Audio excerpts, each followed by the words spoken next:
My paternal grandfather was Perry Fitzgerald, and he was one of the first pioneers that came into the valley. He was one of the, 147 was it? And he had 3 wives. My grandmother from his family was the 3rd one. Her name was Agnes Wadsworth, and she had 13 of his children. He had a couple from each of his other wives, and he lost 1 or 2 on the trail coming out on the trail to Salt Lake. Perry was a tall man and a strong man.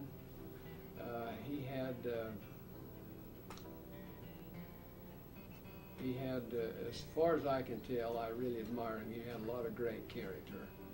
And he settled first, as I understand it, he actually was given the property where the city and county building is now in Salt Lake. And then from there, he moved out to East Mill Creek.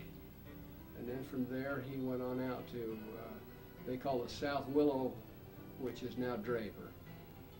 And raised his family out there. They had, he built a log cabin for his family with a loft in it.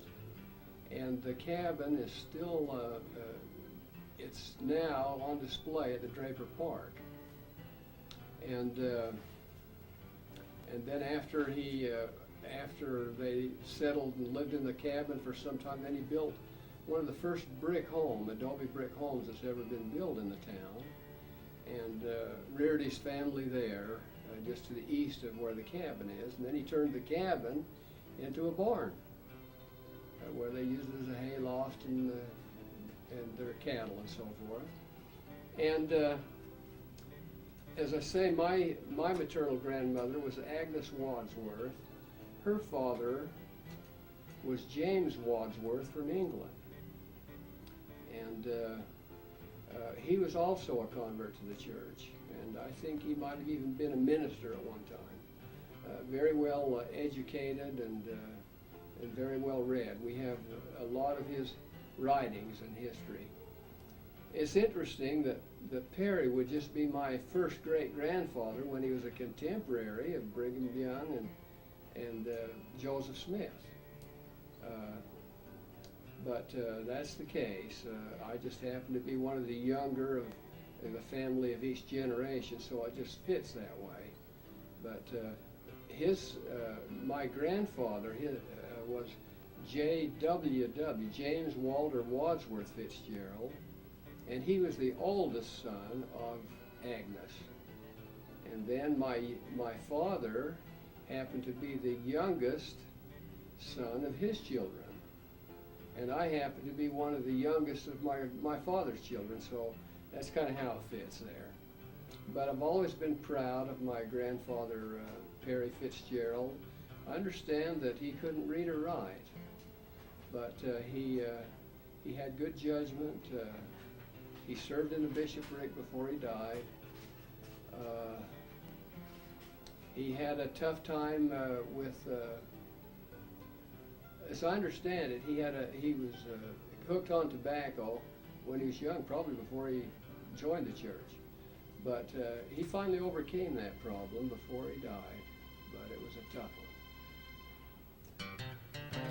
J.W.W. Fitzgerald was my father's father, and his wife was Leah Jane Day, and she was the daughter of Henry Day, the first Henry Day in the valley. And he was a non-member of the church, but he fell in love with his wife Agnes and followed her all the way out here to Utah, planned on marrying her. And when he approached her about marrying her, she said, "I can't marry you." "Why not? Because you're not a member of the church." So he had to do his homework and get a testimony, and then they got married. And my grandmother, Leah Jane Day, was the oldest daughter of Henry Day. And and interestingly enough, she was the first white child that was born in Alpine, Utah.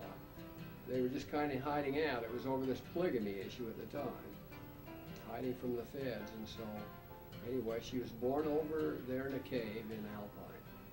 It's my paternal grandmother.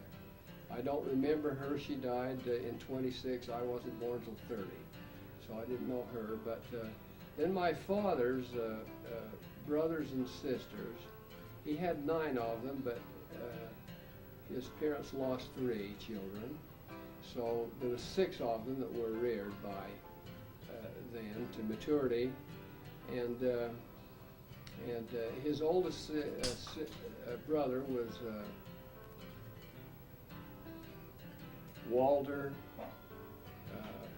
We called him Uncle Walter D, but his name was Walter Day Fitzgerald. And then the next one was Ray Fitzgerald, and then my father's name was Prentice Fitzgerald. The oldest daughter was Alta Fitzgerald, who I became very closely related with in genealogy, and a very favorite aunt of mine. And she was a saint if there ever was one.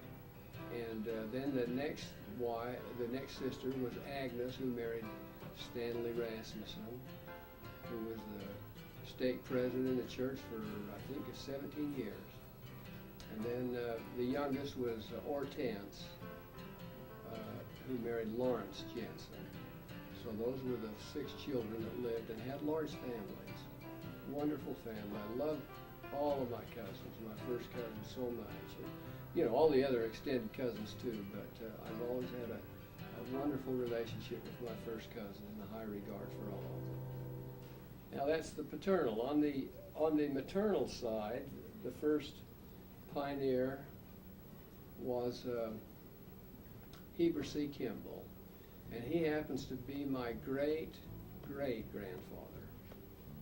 And as you know, he was the first counselor to Brigham Young, and he was in the first company that came to Utah, and very stalwart in the church. He had a large family. I understand he had about 44 children in all. And his son, one of his sons, I'm from the first wife of Heber C. Kimball. Her name was Valette Kimball. And the line that I come through from her is David P. Kimball, David Patton Kimball. David Patton was born at the same time that David Patton, he was the president of the Quorum of the 12, was martyred.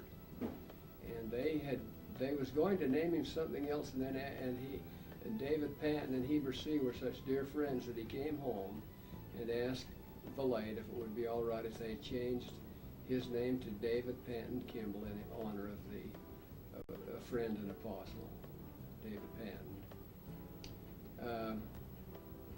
David Patton was a strong young man. By the time he got out here to the valley, he followed the pioneers all through the tribulations and problems back when he was driven by the mobs. And when he came out here to Utah, he was about 17 or 18 years old, or maybe even younger. But when the Martin handcart and the Willie handcart came over, as you know the story, they got in trouble and they got marooned. And there were 3 young men that we became famous in the church to rescue, and one of them was David P. Kimball. The other name was Grant, his last name was Grant, and the other man's name was Stoddard. Those 3, according to President Hinckley when he gave this story once in conference, that all of those young men died young from the exposure of the elements. David Patton was only 44 years old when he died. And he had a large family, around 10 children or so. And my grandfather was the next. My grandfather was Crozier Kimball, who was the next to the youngest son of David Patton.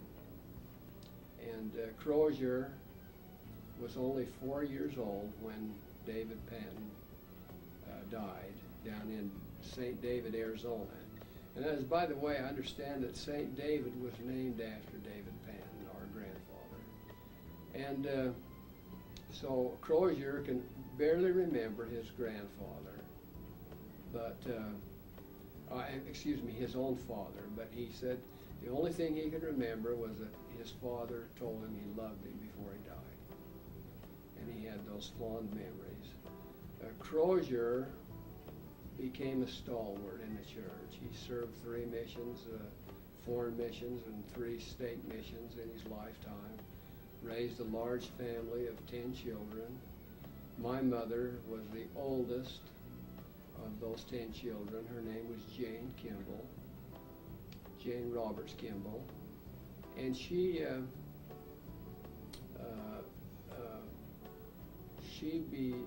let's see, I'm getting a little bit lost here now, but Jane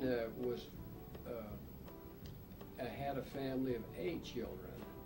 Died very young. She was only 31, going on 32 when she died. And I happened to be the next to the bottom of her children. I was number 7 of her 8 children. My father, Prentice, his first wife, her name was Beatrice Murphy, and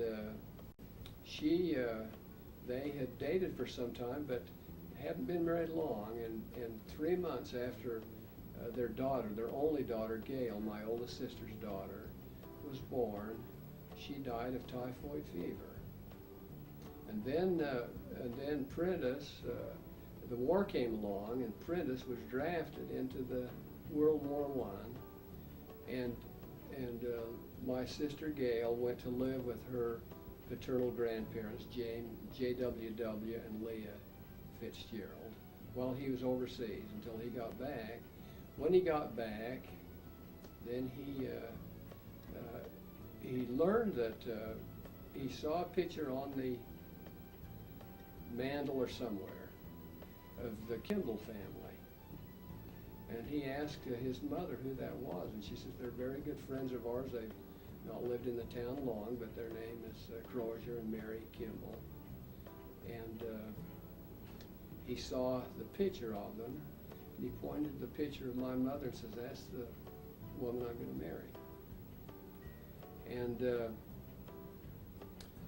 about the same, on the flip side, about the same thing happened with my mother when she became acquainted after she moved to Draper and asked him who this picture was of the Fitzgerald family, and pointed out that Prentice was going to be her husband someday.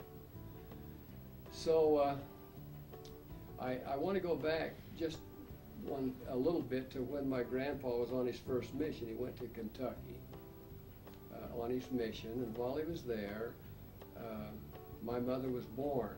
They were married very young. I think he was about 18 years old. And my grandmother was pregnant, but he still went on his mission to Kentucky, and my mother was born there. So he didn't see my mother till she was about 2 years old when he came home. I think the mission at that time was about 2.5 or 3 years. But he does tell about having a dream about my mother, and he saw her in her little a baby outfit, and described the whole thing. And then not long after that, he got a picture of her from my grandmother, and it was exactly what he saw in his vision. The whole thing was perfect, right to the last detail.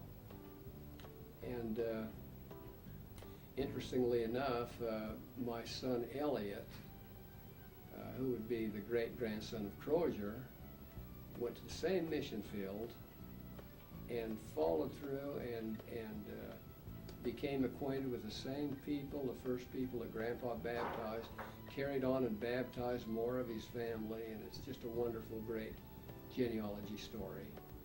Now, my maternal grandmother Her name was Mary Roberts, and she happened to be the oldest daughter of Griffith Roberts, and they lived in, they were from Wells, and it was her grandparents that first came to the valley.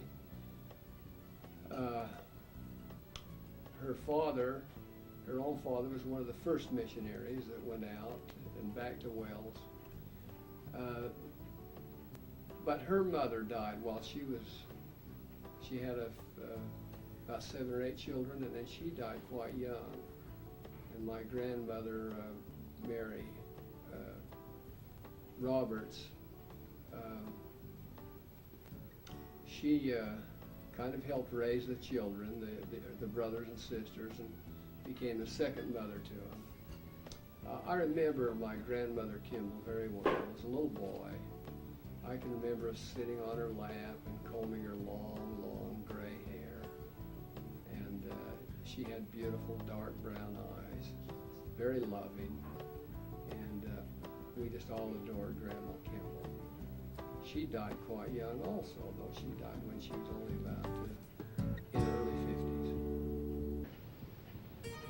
I want to go back to Henry Day, who was my maternal grandmother's father. Henry Day was not a member of the church for a long, long time. But even though he was a non-member, he was Friends of the Mormons.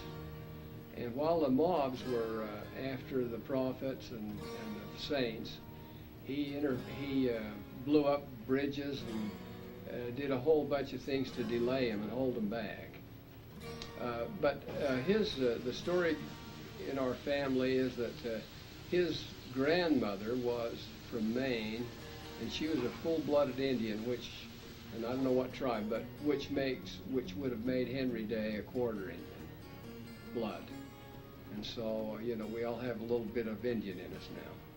My maternal grandmother, we were talking about Mary Roberts. And I remember what a sweet, loving person she was. She had 10 children, and I mentioned earlier that my mother was the oldest of all of the children.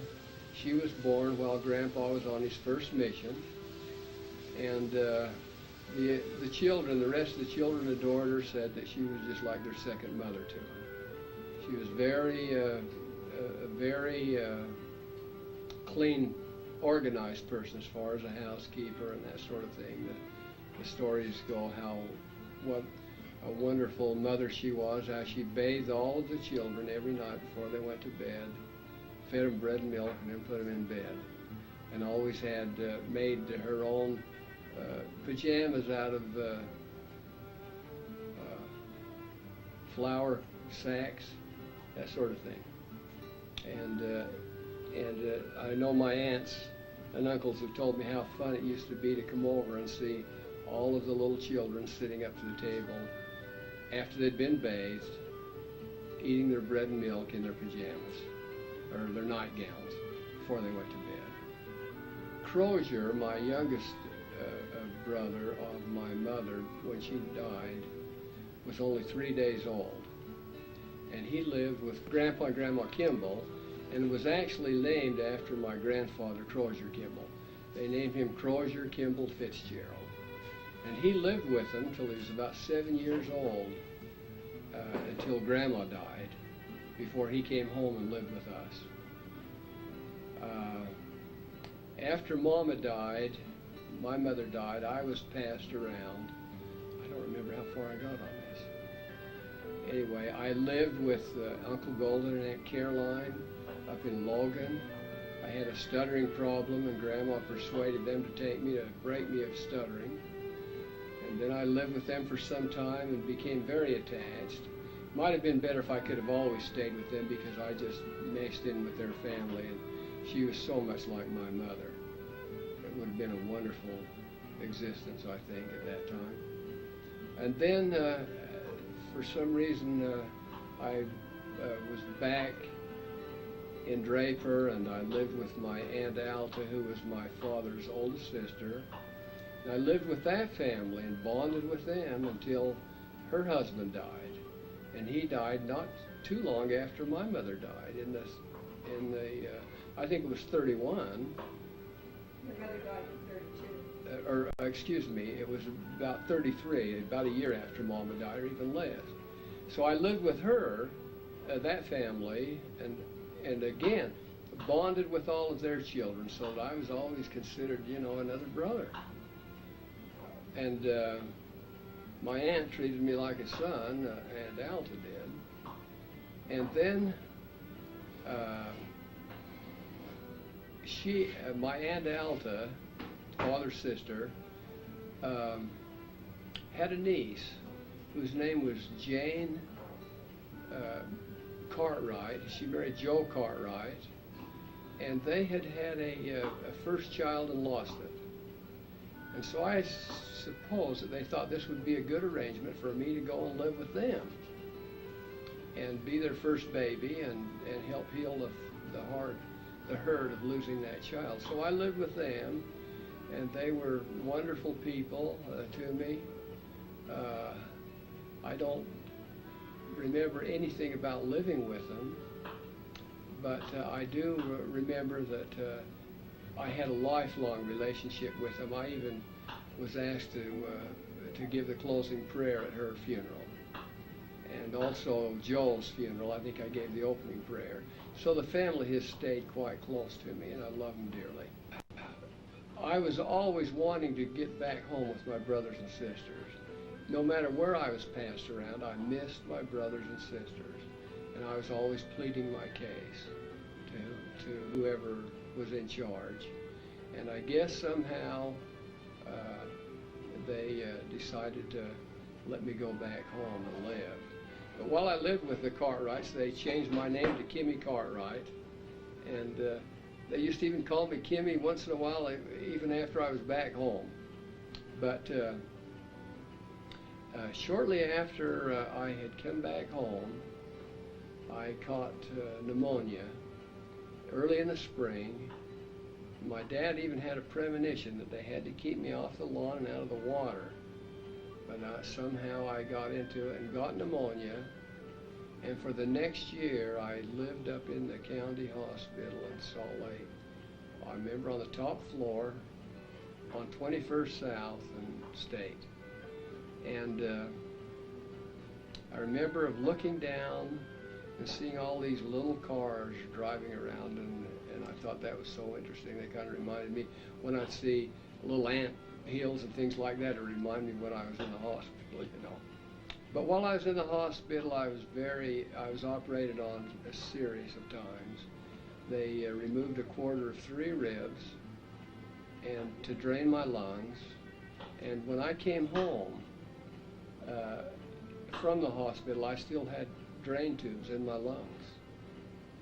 And but I became buddies with a guy that took to me by the name of Austin Cook, who later became Matt Maydell's next door neighbor, my sister's Maydell Ellswood's next door neighbor. And he was a burn victim, and he, I guess, had to sweep the floors to pay for his hospital care. And he put me on this little broom, this wide broom, like they used to sweep the gym floors with, things like that. I'd sit on that. He'd push me all over the hospital on that. And when we found money, we'd find money, and we split it. And I came home with a pretty good bankroll. I think I had 48 cents or something like that. But anyway, so I had some experiences in the hospital that I remember.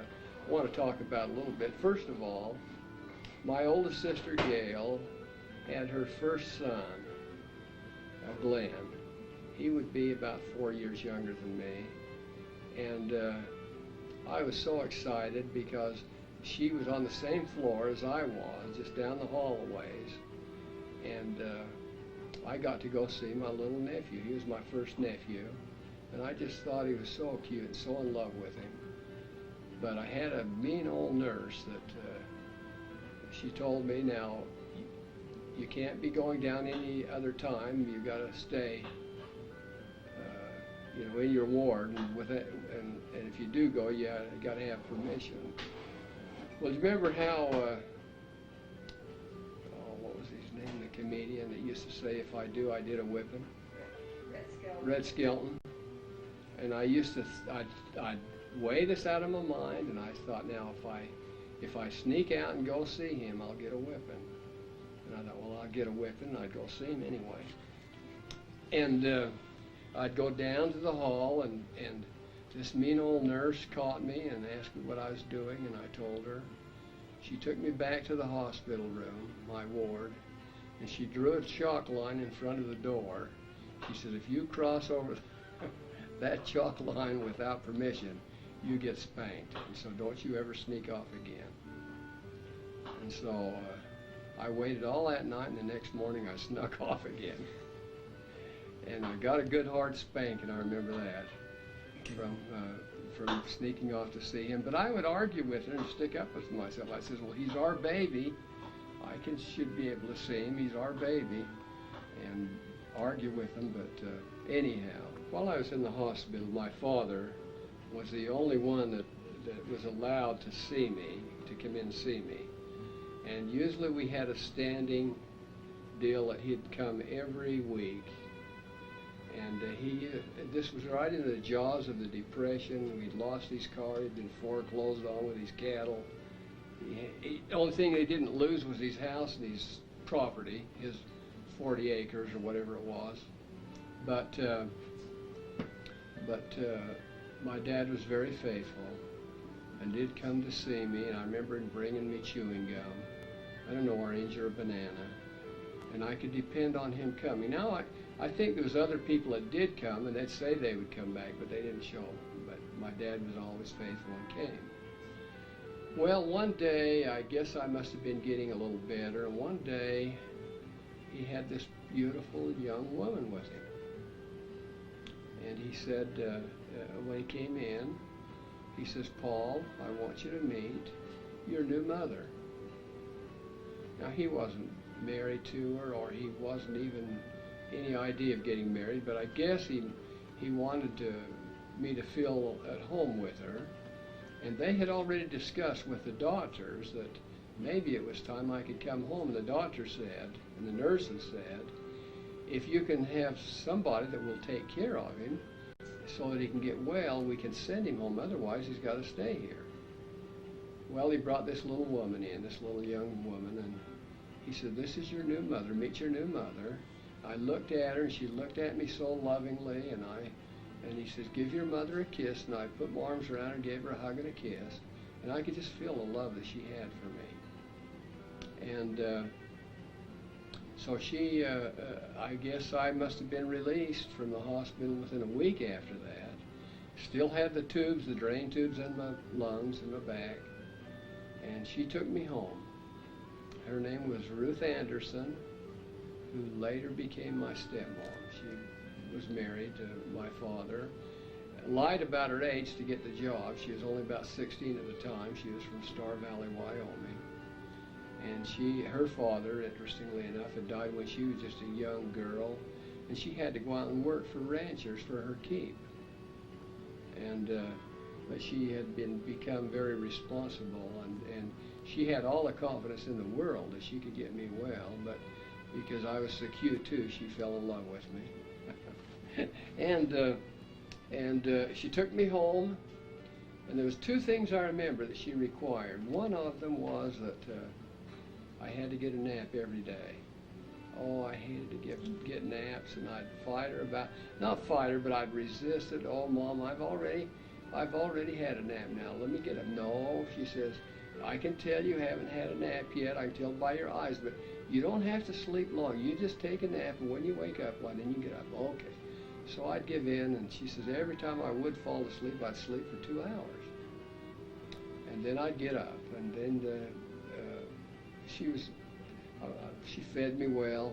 She'd bundle me up even in the wintertime and put clothes on me. I even have the little gloves that I wore back then. And she'd bundle me outside and send me out into the barnyard, and I'd go out there on the south exposure of the sun in the wintertime and just putter around and watch the chickens. We had geese and chickens and ducks and turkeys and a little of everything, guinea hens. And I just loved to go out there and watch them nest and play around and so forth. And I just kept getting better and better, and my lungs started draining less and less till finally it stopped. Another thing that she learned in the hospital, they'd put those darn bandages on me with the tape, and then when they'd take them off, they'd just rip them off, and my skin had come off with it, and it was awful. I just screamed when they'd start doing that. Well, she was so smart. She and Aunt Alta got together. They made a little deal around my scar, around the wound, and they put permanent tape, and then they put some holes in it, and then they just took shoelaces or something and laced it together so that they didn't have to rip that darn bandage off every time that I had to have my change bandages. So anyway, I got well, and I was just totally in love with my brothers and sisters. It was so much fun to be home and live with them again. Even though I was separated from them a lot, I knew every one of them, knew their name, and quite a bit about them, so that I really bonded with them. I was Crozier was living with Grandma and Grandpa, but he and I'd get together and see each other, and I dearly loved him. He was like a twin to me. Very pleasant and easy to be, a privilege to be raised with. My older sister Leah, who is your mother, she was wonderful to grow up with, just wonderful. And all of them were, but they were great playmates. And so my father took me back into the home, and after some time he married my stepmom, and then they had 4 more children by her. And I'm as close to the younger children as I am the older children. Betty Ruth, my mom's oldest daughter, and I are just as close as any of my full brothers and sisters. Very close. And just look after each other and love each other a lot.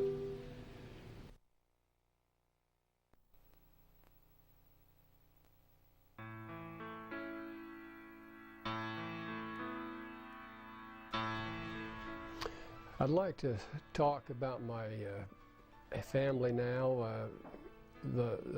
talk about the brothers and sisters. I'll start with the oldest and go to the youngest, and I won't get mixed up or off track.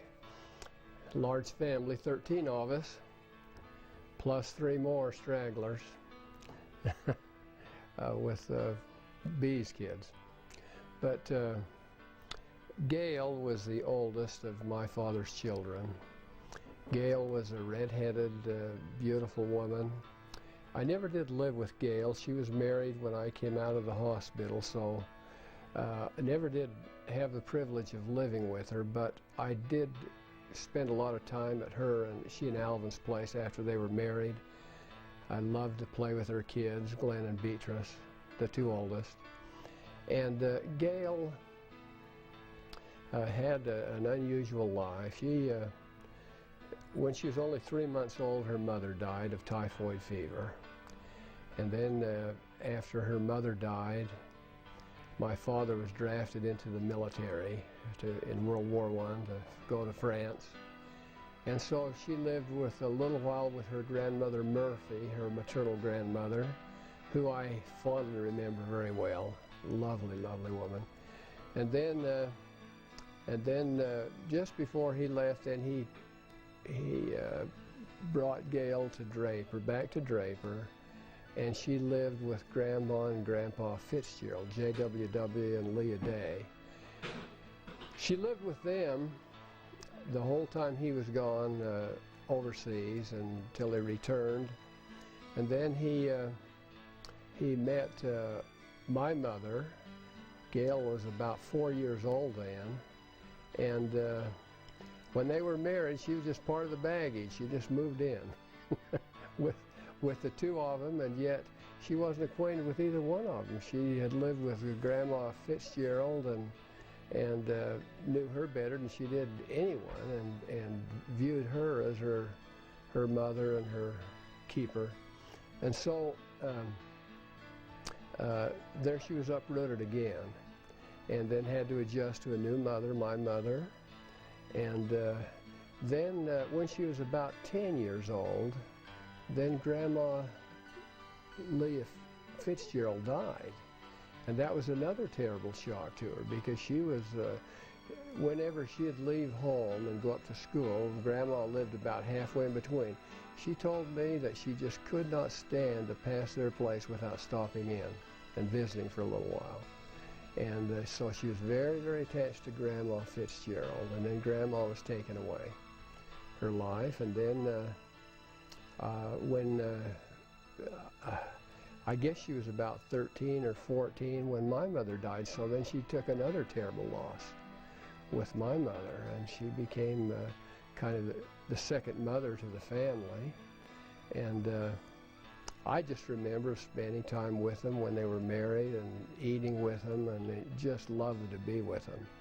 And I remember of how sweet and kind she was to me, and loving. And so Gail, in my mind, just had a great, great character. She had the best of both, apparently, her dad and her mother. She was a brilliant, bright woman.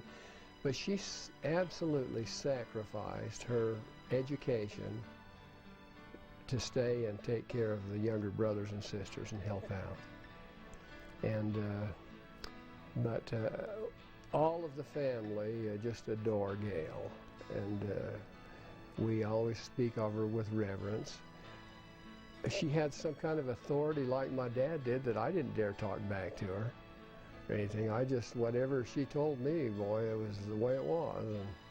And not that she ever got after me much, but I just knew that she had that authority. She had a lovely family, 6 children. She lost 1 daughter at birth.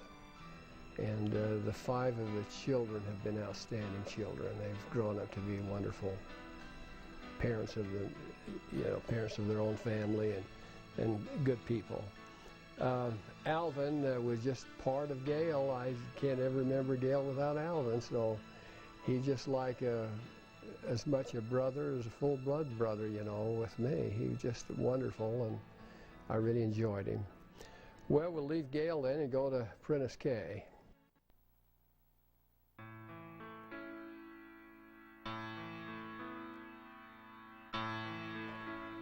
Prentice K was my mother's oldest child, the first child, and he was about, I believe, 10 years old when my mother died. And somehow he, as I recall that he was forever hovering over me and worrying about my health. Now, I'd been in the hospital and had the trials, but boy, he was always checking me to see how I felt and how I was doing, and very concerned with all of the children, but particularly me, because I had had pneumonia and been in the hospital and all. And PK, I felt that he had almost a motherly instinct for my welfare. He was an unusual person. PK was one that, or Prentice K was one that was very, very clean and tidy all the time. You always, I guess he took after our mother. They say that she was that way also, and he probably picked up on that. But I had a lot of good times with PK. He used to like to take me when he'd go get a load of coal with the horses and the wagon up to the coal yard, and he'd take me with him a lot of places just company, just for his company. And I was 10 years younger than him, but always enjoyed being with him. And the thing I'd like to mention about PK was that he was one of the most outstanding farmers I ever knew. After I graduated from high school, he was living up in Bellingham, Washington, and he had a little farm there that he'd bought through the GI bill or something, 40 acres, I remember. And everything, he had everything planned so nice and so clean and so neat. And the people up there were amazed at the good crops that he raised, because they mostly just raised grass, hay, and things like that for their cattle, but he actually taught them how to really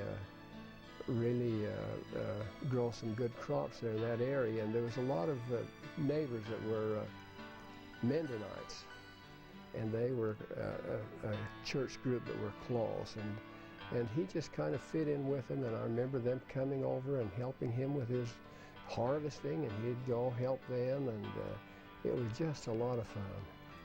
But he made, to me, PK made farming fun.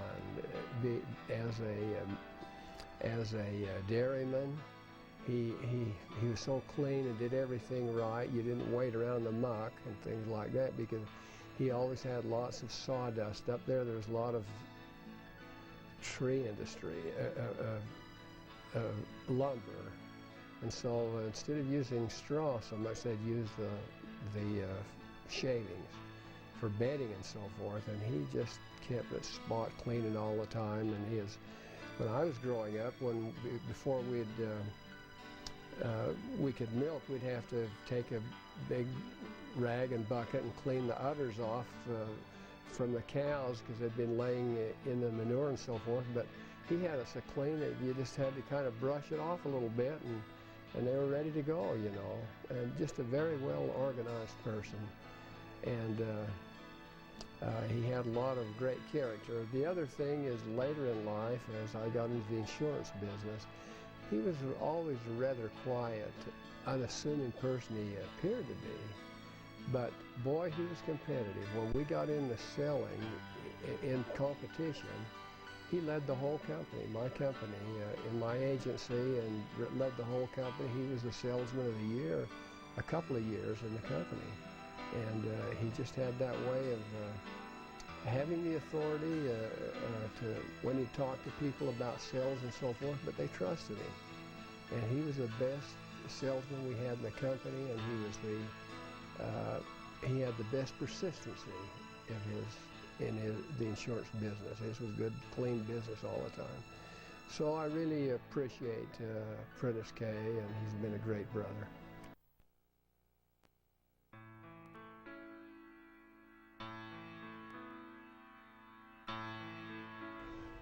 Gerald was the second son of my mother, and the oldest.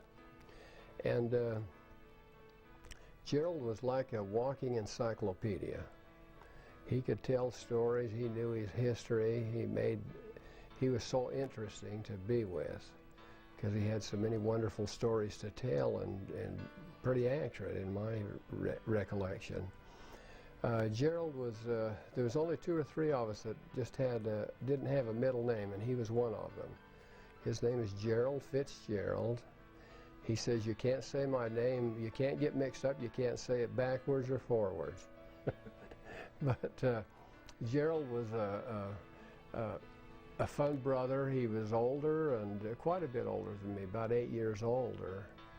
But he was always kind to me, and took me under his wing a lot, and he always seemed like he had a half a stick of gum to give me. Sometimes I think I pestered him too much when he'd be at school, but he always took it in good stride, and always had a half a stick of gum or something to give to me, and I always appreciated him. And he had a lot of good friends. Gerald was very popular and had lots and lots of friends.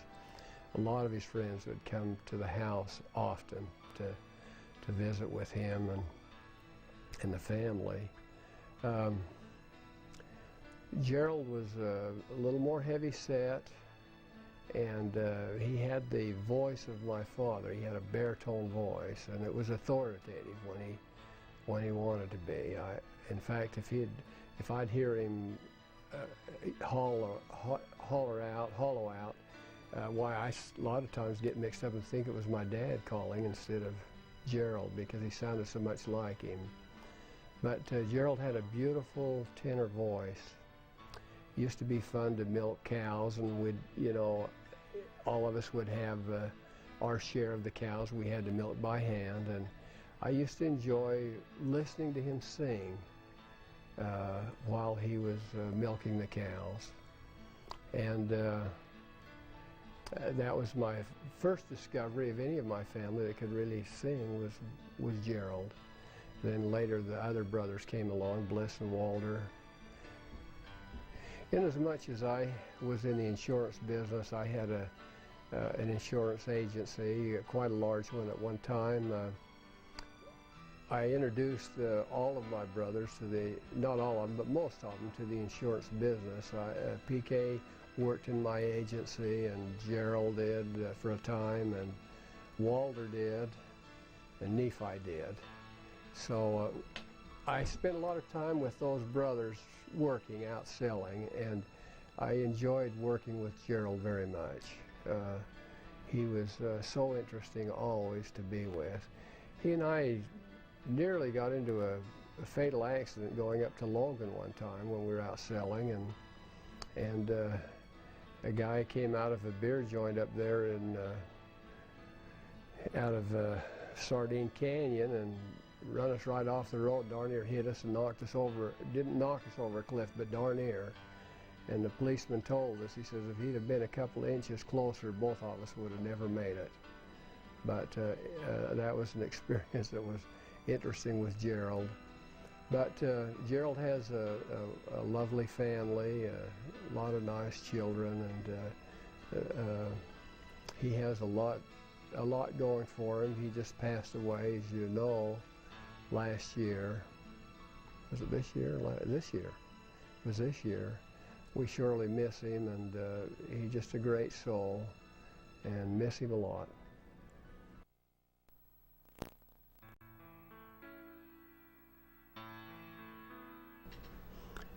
Maydell was the oldest daughter of my mother and father, or not my father, but my mother.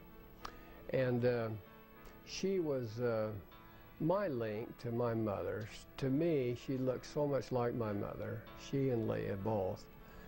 But she kind of took me under her wing, and she was like a second mother to me somewhat, because Gail by then was gone, married, and Maydell was always to me, a very sweet, loving sister. And Maydell used to really be interesting to listen to her story. She was quite a storyteller. I guess our whole family was endowed with that talent for a great imagination and telling great stories. But Maydell was just so much fun, and she was quite a singer. Maydell and Lee used to do a lot of singing together. Wanted do one part, the alto and the soprano, and they'd sing back and forth. And they had a little repertoire of songs that we used to love to have them sing when we'd have family reunions, because, boy, they were good at it. I thought they were as good as the McGuire sisters on the radio, you know, as I was growing up. So Maydell took good care of me. She took me under her wing, and did a lot of mothering, but I didn't get to live with her that long because she got married quite young, and I remember how painful it was for me when she left.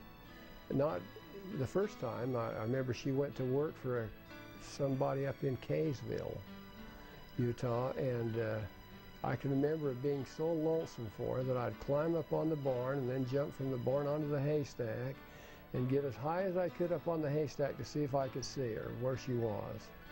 And I can remember it being so lonesome for her, I'd cry for her. But she got married when I was quite young, and so again I had enjoyed going over and visiting with them and staying overnight once in a while. And when I went to Jordan High School, she didn't live that far from the high school, so it was within walking distance, and I'd go visit her and visit her family. And her son, her oldest son, Eddie, became one of my agents also in the insurance business, and boy, he was so much fun too to work with, and very interesting, brilliant guy. But I just have lots of tender feelings towards my sister Maydale, and always appreciated how much she treated me and loved me, and I felt that mother connection through her.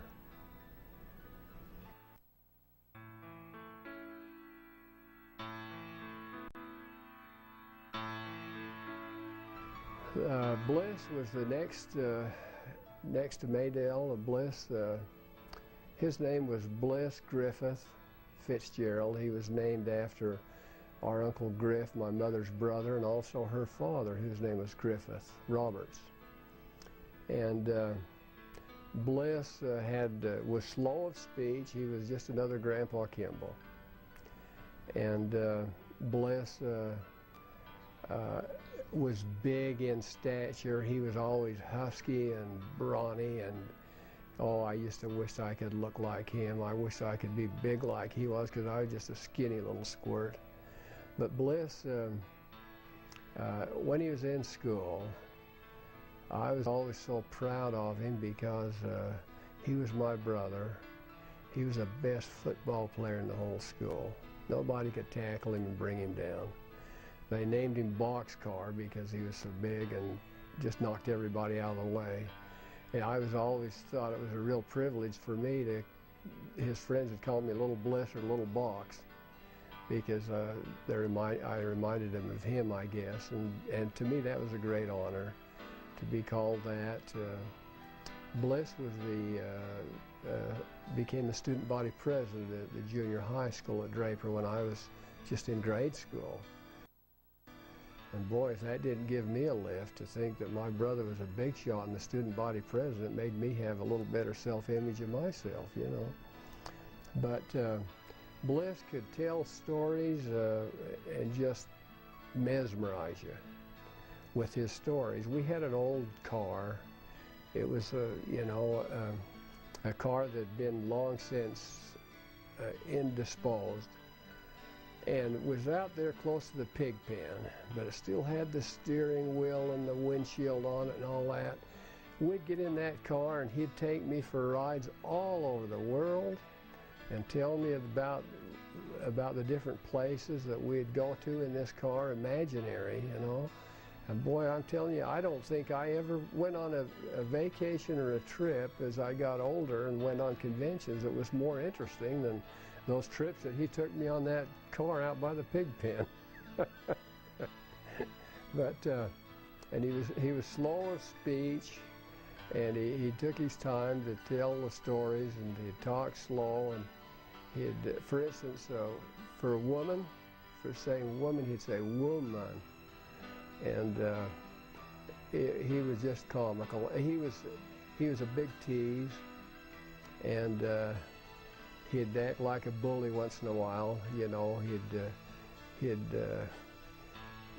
come over to you, and if he didn't like the way you were doing something, he'd go push you out of the way or something, you know.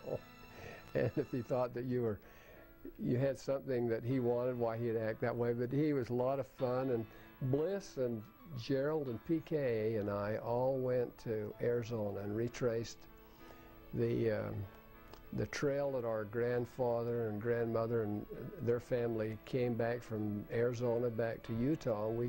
We followed that trail. This is a half dozen years ago. They were all alive then. Walter had died, and we planned that, and he died before we got that done. But that was one of the most enjoyable times I ever had.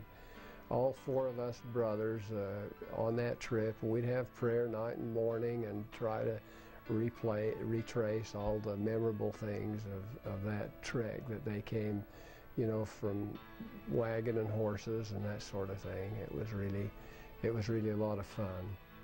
But Bliss had a large family, as most of them did. He had 7 children. They're all outstanding, wonderful children, and a wonderful wife.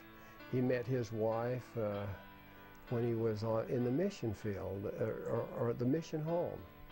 And his wife was going in the mission home, but to a different mission, but somehow they met and got acquainted and wrote to each other while they were on their missions, got married right soon after they got home. And so Bliss was an outstanding athlete, an outstanding character, very popular, had lots of friends. Bliss had a beautiful voice also. His was a tenor voice. I guess all of us was really tenor. And he never did really didn't really sing out in school, things like that, like he should have and could have, because he had a beautiful voice. But Bliss was impeccable dresser. Boy, he knew how to. His shoes were shined so you could see your face in them, and I always wanted to look like him, and I used to steal his clothes once in a while and his shoes so that I could look real nice, you know. And I always wanted to kind of pattern myself after Bliss as far as the way he dressed and all. He was the first one of the boys that went on a mission in the family. It was after he'd served in World War II, and he went on a mission shortly after that, and up in the Northwest, up in Montana mostly. And there's a lot of great stories about his missionary work and all. And then later, after he retired, he and his wife went on another mission to Australia. I think it was for a year and a half or 2 years, and then after that, they went on another mission to the Denver mission, and was there together for another, I think, year and a half probably. So Bliss was one of the great missionaries and set the example. Crozier followed him, and then Nephi and Perry Glenn both went on missions. So he was a great example. But I do appreciate Bliss and really loved his friendship and my association with him.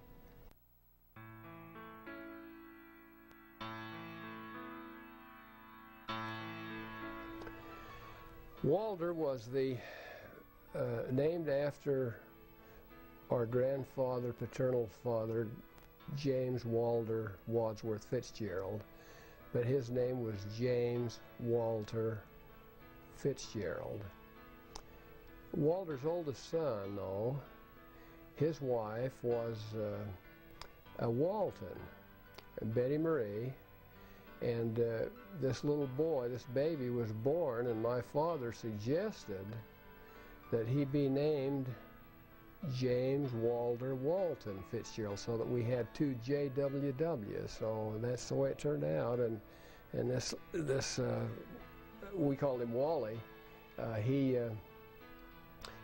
became our JWW, and the second was very worthy of it. Just a wonderful man. He lost his life in a terrible accident that's left a large family, but a great nephew. Thought a lot of him. Walter was more my age. He was still 3.5 years older than me, but we worked together a lot because we were near the same age. Walter, Maydell always said he was a cute little boy and all, but as I was growing up, I thought he was the ugly duckling, for a while. But then he blossomed into a handsome man and became famous with his beautiful tenor voice. And boy, I'll tell you, I'll never forget when he took the second leading part in the operetta at Jordan High. And when I went to that performance, he was so absolutely fantastic that he just stole the whole show. He actually should have had the main part, but he stole the show. And he had that gorgeous, beautiful, high, smooth tenor voice. Something similar to John Denver, but in my opinion, had a much more clear, beautiful voice than John Denver. Just wasn't as famous. But he was told by President Kimball, caution. He sang at Grandpa Kimball's 80th birthday, and President Kimball came to honor Grandpa Kimball when he was an apostle. And he told Walter at that time, he says, don't go into the entertainment field. He says, you raise your family and share your voice with the saints and so forth, but he says, avoid that atmosphere where you stand to lose your family and all if you get into the entertainment business. So Walter followed that. He could have been great in that field. But Walter was a hard worker. He was quite as we grew up, he was quite agile and a fast runner. Boy, he could run like a deer. And he was very competitive and used to tease me a lot. Him and Bliss teased me a lot, but you know, we took it in good stride, and I forgave him as I got older. But I really loved those brothers and sisters. And Walter had an outstanding family. He had 7 children, and particularly he had one little boy that was born with cerebral palsy. They named him Prentice. And I never saw a father that was more tender with a child than he was. This little boy was a beautiful little boy with reddish curly hair and dark pretty eyes. Not real dark, but he saw through them darkly, and he was a beautiful little boy. And I'll always feel tender towards Walter because he was so kind and sweet with that little boy. And the little boy couldn't walk or talk or anything. He was mostly lying down whenever you'd go to see him. But they never allowed that little boy to be exposed to anything but good music and wholesome atmosphere. They never took the channel off from channel 11. That's the church station. And that little boy just thrilled with the tabernacle music and things like that. You could tell that he just loved it. He had an older sister, Marie, that had a beautiful voice, and she'd tape her voice with some of her children and send them down, and that little boy would just be enthralled when he'd listen to that kind of music. And so Walter had some tragedies through his life, but he came through them great, and it was a great brother. I really enjoyed being his brother, and his little brother, and he was my mentor, and all of my brothers were my heroes, all of the older ones and even the younger ones. I just thought so much of them.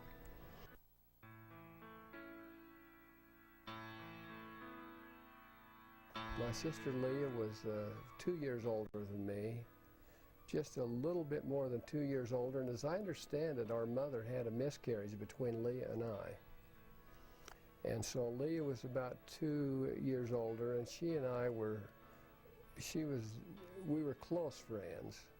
I loved to be with my sister Leah, and she was so fun-loving all the time, always laughing and happy and jovial. And I remember how cute she was with the little children, you know, the little younger children, how she would mother them and love them and play with them and just get such a kick out of them.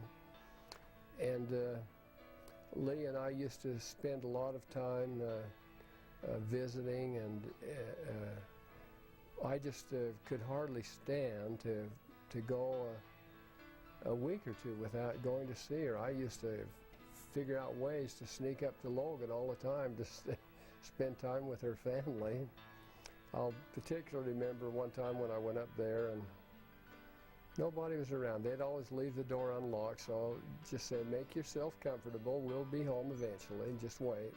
So I did. And I sold a lot, so I saw them quite often, but I went into the home this one time, and here came a whole bunch of kids, neighbor kids. And they said, you know, is Dennis and Darren and Lynn and the girls there? And I says, no. I says, nobody's here. I says, I'm the only one, and I'm just the burglar. And those kids, they just took off like I'd shot at them or something. They took off and scattered, and about 5 minutes later the phone rang. And I picked up the phone, answered the phone, and she says, the lady says, who am I talking to? And I said, well, this is Leah's brother, Paul. She says, well, are you the burglar? I said, yeah, I'm the burglar. And she laughed. She says, "Oh boy, I'd convince those kids I was sure the burglar because they'd never seen me before." But I had a lot of fun with her kids, her family, and played with them a lot. And they played with my children. They were more the same age, so we'd go up there probably every year with our whole family and stay 2 or 3 days.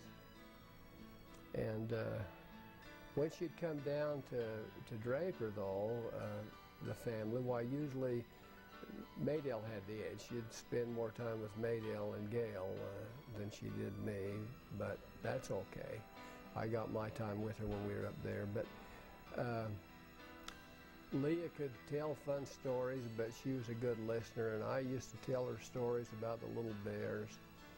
I'd tell her, I'd go into great imaginations about all these little bears that had little compartments and things under our farm, and ice cream stands and candy stands, and she knew it wasn't true, but she just wanted to believe it so badly. And she told the brothers and sisters once at the reunion that we had that she says, "I knew it wasn't true, but I just really wanted to believe it." So I must have been a pretty good convincing storyteller too. But I was always so proud of Leah. She was always so pretty at school, and she was very popular. Her friends, she had great friends, and I remember how nice they always treated me, you know, and I think they'd flirt with me because of her, but I'd like to think it was because of me, but I know it was her. They were just being nice to me because I was her little brother.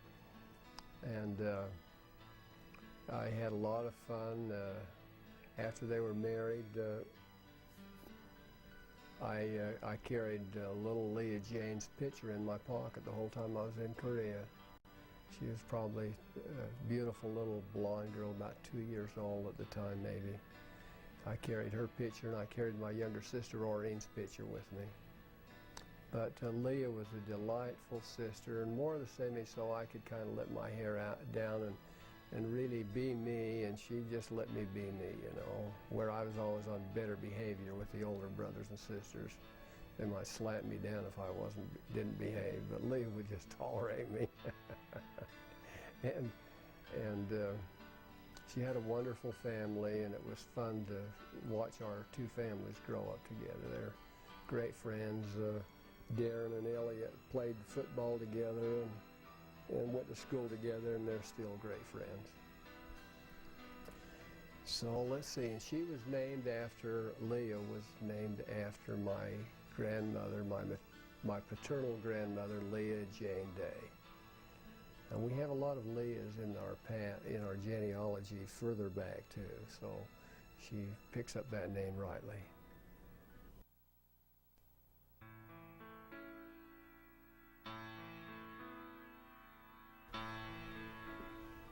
Crozier was my youngest brother of my mother. He was born 3 days after or 3 days before she died. So Crozier then lived with Grandpa and Grandma Kimball. And they named him, Grandpa resisted it. He didn't want to name him after him. He says, "Don't name him Crozier, that's such a hard name to remember." And there's so many comments about it, but my father insisted and says, "No, he's got to be named after you." So they named him Crozier Kimball Fitzgerald. And Crozier, I think of all of the children, did seem like he kind of reminded me of Grandpa a lot. He was a light color, quite blonde, and blue eyes like my mother. He was one of the few blue eyes we had in the family of the boys. And a very delightful, sweet brother to grow up with. I never did have much conflict with Crozier. We got along well together, played well together, worked well together. The only problem I had with Crozier was that I was worried that he was retarded. He couldn't say his words plain, I'd worry about that, and here Betty Ruth was a lot younger than him. Not a lot younger, but a few years younger, and she could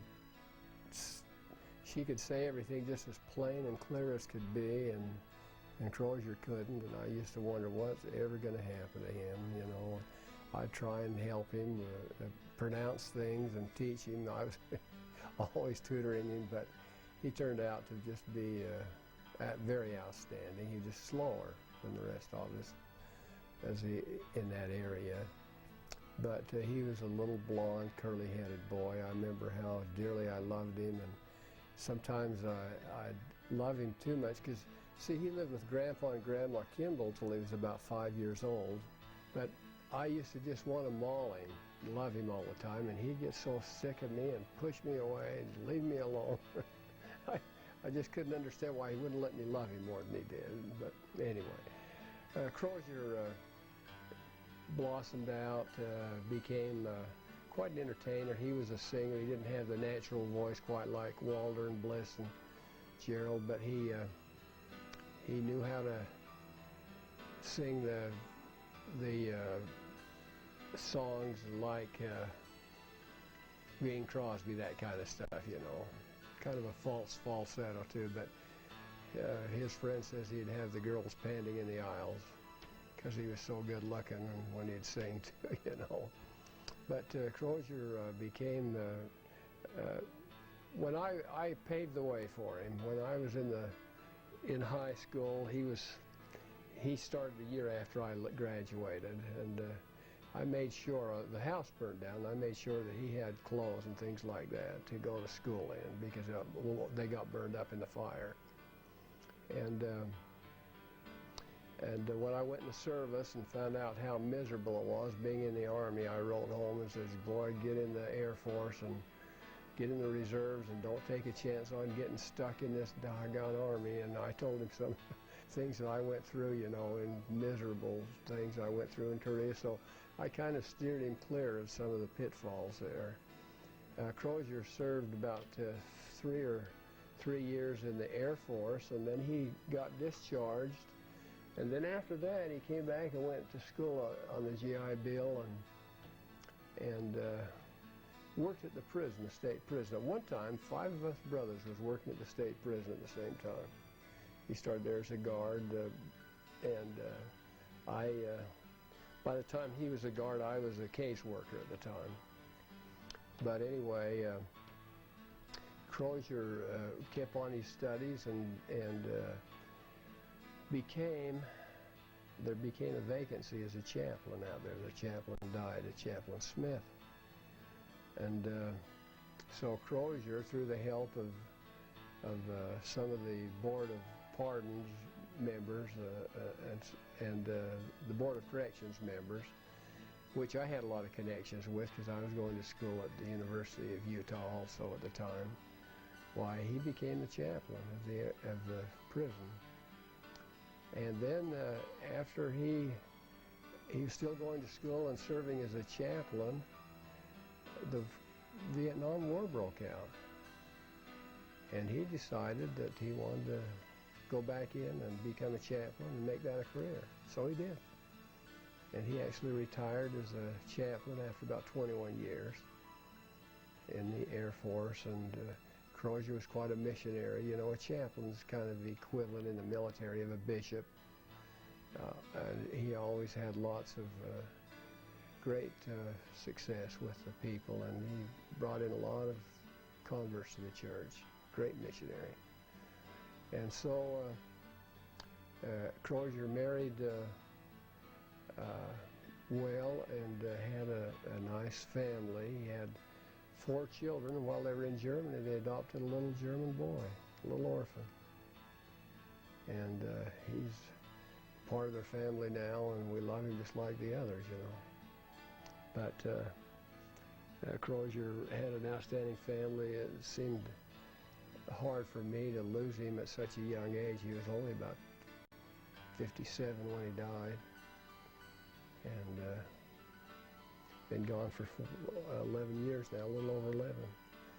So, miss him a lot.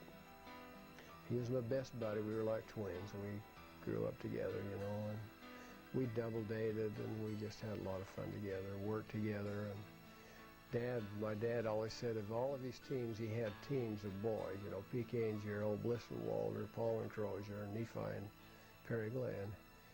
He always says we were the most dependable of the others as far as working together, because we got along better than the others did.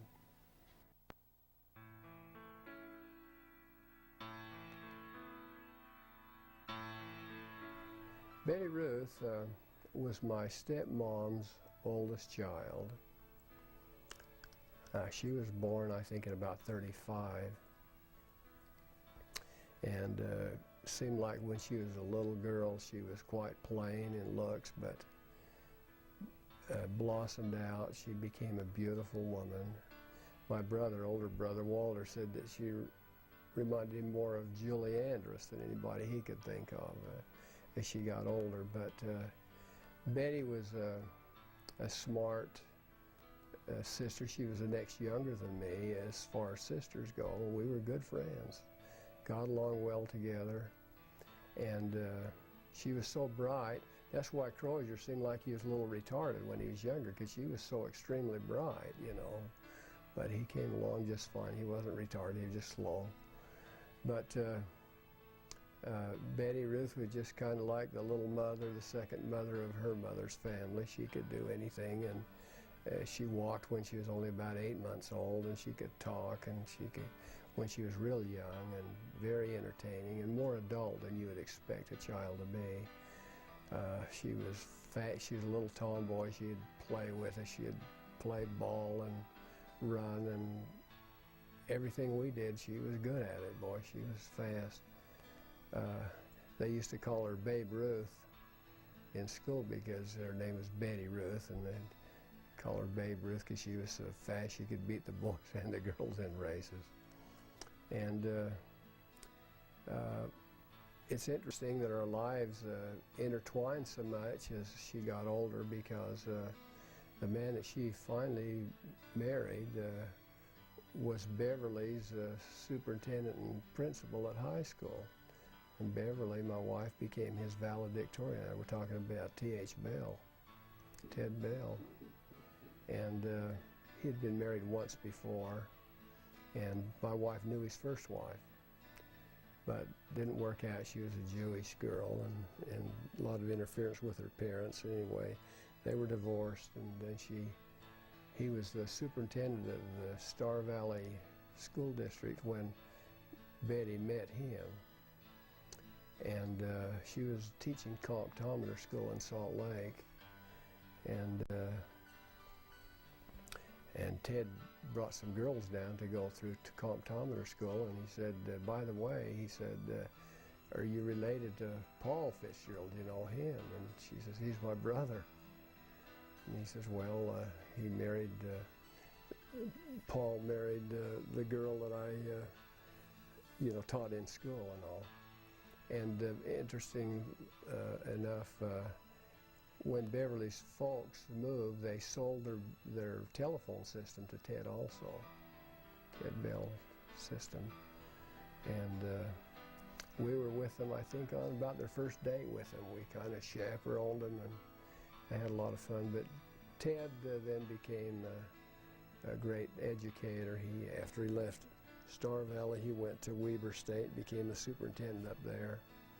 From there, he became the state superintendent of schools. And then after that, he became deputy commissioner during the Nixon administration of education. And when he became, when President Reagan became the president, Ted went in as his secretary of education. But this little girl, this little Betty Ruth, a sister of mine, fame and all of that didn't bother her, affect her at all. She adjusted well to it, but didn't go to her head, and she just stayed the same sweet, unassuming person that she is. And she walked and talked with the kings and queens of the world and the presidents and their wives and all. She became close friends with President Bush's wife, Barbara Bush. They were very, very close. But Betty Ruth's always been a great supporter of the family. She's been so helpful to me in so many ways, and loving and kind. And I just appreciate her so much as a sister. I feel every bit as close to her as I do the full brothers and sisters, because we were so close together and still are. We still have spend a lot of time together even today.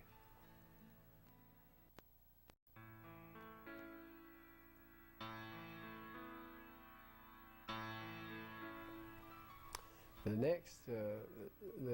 next was Nephi Ray Fitzgerald. Nephi was named after his paternal grandfather, Nephi Anderson.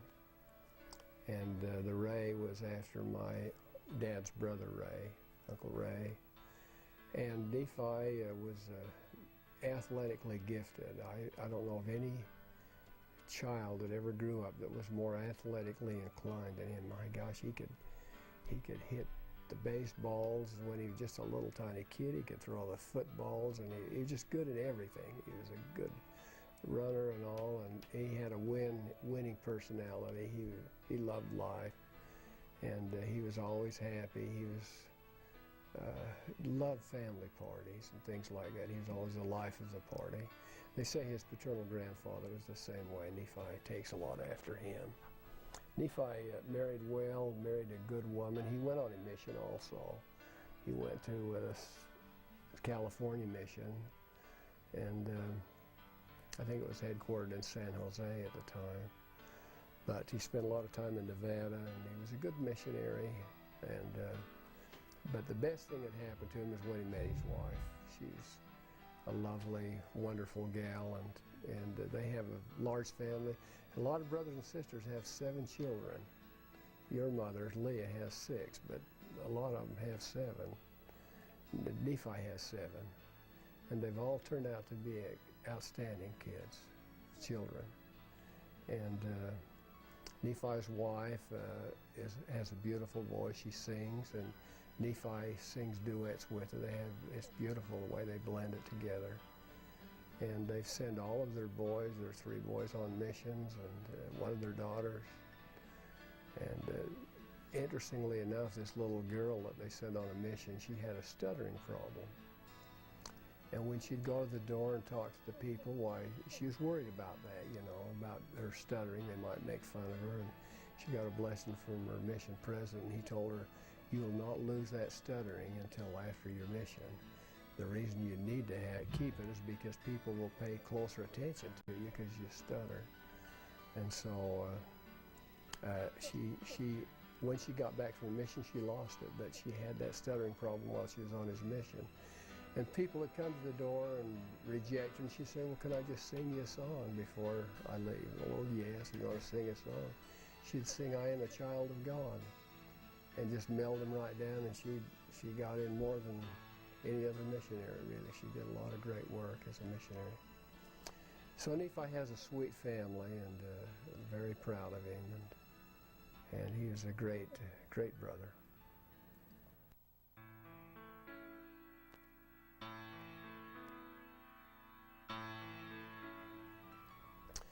Perry Glenn was named after, he was the youngest of my father's sons.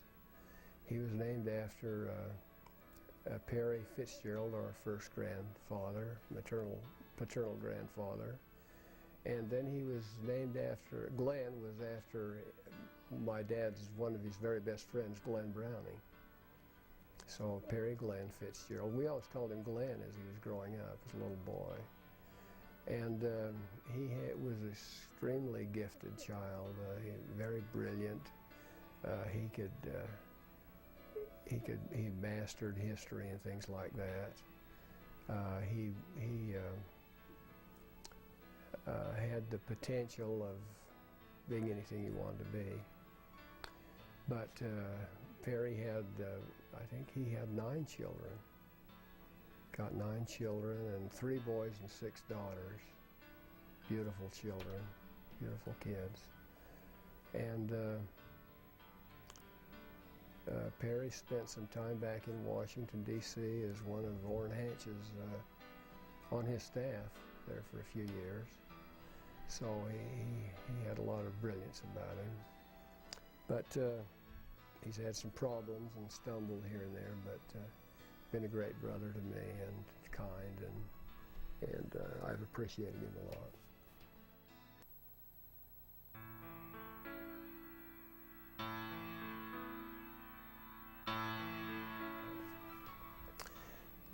Orrin is the youngest of my father's children.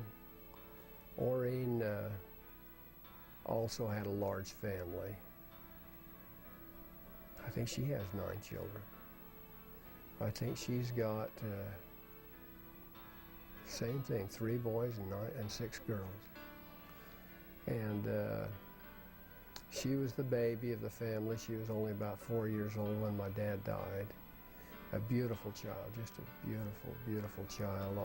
As she was growing up, all the kids in school said she was the most beautiful girl they ever went to school with. I've talked to a lot of her friends and contemporaries. But she was raised in the absence of our father. And Perry Glenn was only 10 years old when our father died. So they missed a certain amount of discipline and help that the older ones got that they lacked. But Orrin has high ideals, and she has a lot of health problems now. She's not doing well. She's in a nursing home right now. But her daughters look like all of her movie stars, are just so beautiful. And appreciate her a lot. She was a lot younger. I carried her picture when I was in Korea, along with Leah James, you know, and she was my beautiful little sister, and just loved her to pieces. I guess we all spoiled her somewhat, you know, being the youngest.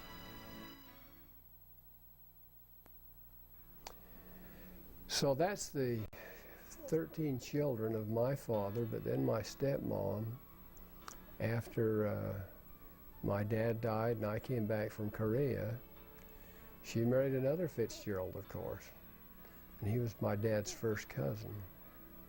And my dad really told her before he died that he wanted her to get acquainted with B. Fitzgerald. His name was Aurelius Brown Fitzgerald, but told her that he thought that would be a good match. He was a bachelor cousin, and he knew his worth and a good man.